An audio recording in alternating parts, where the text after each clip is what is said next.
अस्सलामुअलैकुम रहमतुल्लाहि व बरकातहू।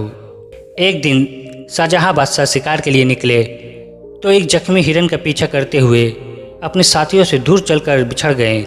हिरन भी हाथ न आया और रास्ता भी खो दिया। दोपहर का वक्त था, साथियों का दूर दूर तक कोई निशान नहीं था। बादशाह को सख्त प्यास लग गई थी। इतने में उनकी नज़र बरगद के एक दरख्त पर पड़ी, जिसकी ठंडी छाँव के नीचे एक गुदरिया अपनी भेड़ बकरियों के साथ बैठा था। बादशाह ने, जो उस वक्त शिकार के कपड़ों में थे, गुदरिया से पानी मांगा तो उसने बताया कि साथ लाया हुआ पानी ख़त्म हो गया है। उसने फ़ौरन एक बकरी के दूध से बर्तन धोकर दूसरे बकरी का दूध बादशाह को पीने के लिए दिया।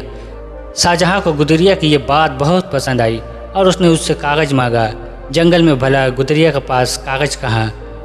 बादशाह ने बरगद का एक पत्ता तोड़कर उस पर खंजर के नोक से कुछ लिखा और उसे गुदरिया के देते हुए बोला, ये लो अपना इनाम, हमने तुम्हें 2 गांव जागीर में दिए हैं। जुम्मा को ये पता लेकर जमा मस्जिद दहली आकर हमसे मिल लेना। गुदरिया खुश होकर घर लौट चला। अपने कंबल ज़मीन पर डालकर वह पत्ता उस पर रख दिया और बकरियां बंद करने लगा। एक बकरी जो उधर से आई तो उसने पत्ता मुंह में उठा लिया और गुदरिया के पहुंचने से पहले चट कर गई। इसका उसे बड़ा दुख हुआ और वह कहता हुआ जंगल में चला गया कि बकरी 2 गांव खा गई। आखिर जुम्मा के दिन आ पहुंचा। गुदरिया अपने गांव से निकलकर दहली की तरफ चल पड़ा। चलते चलते दोपहर हो गई।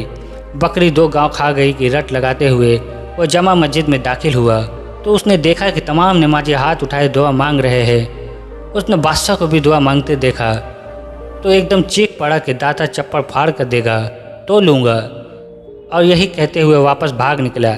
बादशाह ने नमाज के बाद उसे बहुत तलाश किया लेकिन वह ना मिला।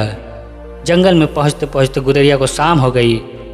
वह वहीं एक बड़े पुराने दरख्त पर चढ़कर बैठ गया।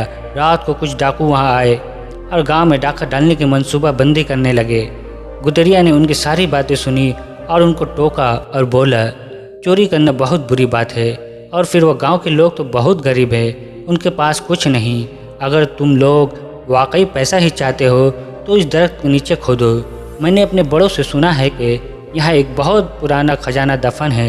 ये कहकर वह गुदरिया के गांव की तरफ दाता चप्पड़ फाड़ कर देगा तो लूँगा की रट लगाता हुआ चला गया। डाकुओं ने बड़ी बहस के बाद खुदाई शुरू की और वहाँ से सचमुच 2 बड़े बर्तन निकल आए। डाकू बड़े खुश हुए, मगर जैसे उन लोगों ने बर्तन खोले और उसमें सांप और बिच्छू भरे हुए थे। डाकुओं को ये देखकर बड़ा गुस्सा आया और वह बर्तन लेकर गाँव की तरफ चल पड़े। एक झोपड़ी से गुदरिया की आवाज़ आ रही थी।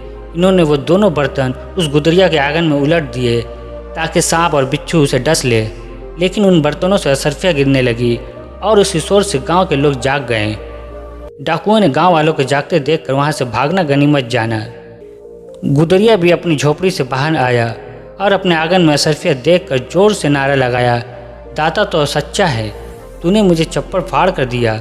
अगली सुबह बादशाह के मुलाजिम भी गाँव पहुँच गए और उससे दरबार में ले गए।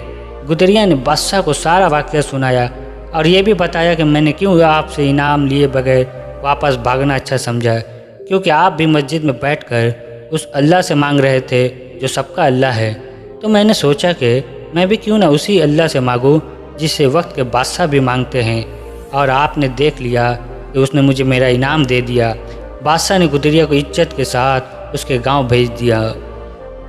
हेलो दोस्तों, अगर आपको ये हमारी वीडियो पसंद आई हो तो हमारे चैनल को लाइक और सब्सक्राइब करके हमारा हौसला अफजाई करें। मिलते हैं अगली वीडियो में। अल्लाह हाफिज़। अल्लाह आपका निगहबान।